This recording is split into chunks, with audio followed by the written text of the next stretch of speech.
So like we do it, we have a dish with pasta and sardines. Oh man. Well, and Vermentino goes by a number of different names depending on where it's from. So Vermentino might be the central Italian term.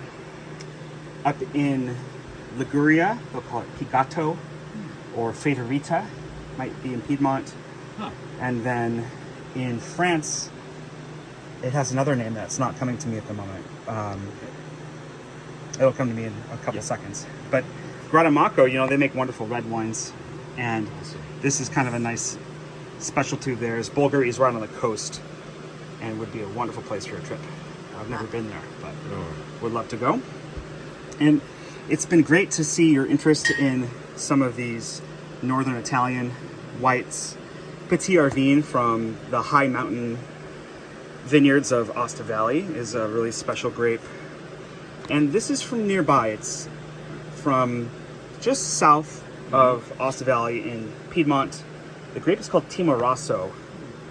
The neighborhood where the vineyards are is Derthona. And Piccolo Derthona means this winery's kind of junior version. They have two different styles of Timorasso. And then Colli Tortonesi is kind of the larger region of Piedmont. So there's always all this different geographic info on these wine labels. Oh, wonderful. French wine that you might enjoy. This is a Gros Manseng. It's a grape that is often made into dessert wine, but this is a dry white wine from we would say Irouléguy. Irouléguy. Easy for you to say. It's a part of France called Gascony or Sud-Ouest that has a very strong accent, kind of like in the East Coast. You're from the East Coast, right? Yes. Yeah. How in the East Coast you might find that someone from Alabama has a strong accent, or I might find someone from New Jersey to have a strong accent. Folks in Paris would find that Southern French speakers have a very thick, kind of heavy accent. And this is almost on the Spanish border. I was going to say it's very Spain, right? Yeah. Yes, very Spain. Yeah. Basque country almost. Yeah. Tablas Creek, Central Coast. I understand you're taking a trip there soon. Yeah, in November, yeah. This is a winery that is partnered with a French family called the Perrin family, and they make some of the best Rhone grape varieties in California. This Tablas Creek vineyard, Roussanne, is a grape that's often used in Châteauneuf-du-Pape white wines. It's really textural and aromatic. And that's from Paso, Robles, which is north of Santa Barbara. And then this one, Joseph's Blend, is from Monterey County. So that's even further north from Paso, closer to like Carmel. Yeah. Have you been to Carmel? Yeah, we've been to Carmel. Yeah. Oh, wonderful place to go. Yeah. There's a great drive, a Big Sur, that I'm sure you've done. So this is in that area. And then a series of red wines here from France, Italy, and Spain. You express interest in Pinot from France, and of course Burgundy is a great place for that. So Mérange is one of the villages in central Burgundy that makes really delightful, easy drinking Pinot. And then Gérard Meunier makes Pinot, but also a bit of Gamay. So this is a traditional blend of those two grapes. And so that's also from Burgundy. From Italy, this is a really neat one. It's from the Marche. Do you know what the Marche region is? That's Yeah. on the Adriatic? Or It's Adriatic, kind of midway down,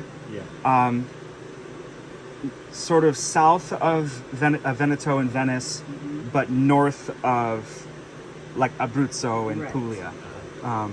Actually near Emilia-Romagna, where prosciutto and bologna come from. Food country. So this is a Montepulciano Cabernet Merlot Syrah blend. So a really unique blend using their local grapes and a kind of nymph fairy icon there. So I think that's what the name of the wine, Ninfa, refers to. But Vellanosi is the producer.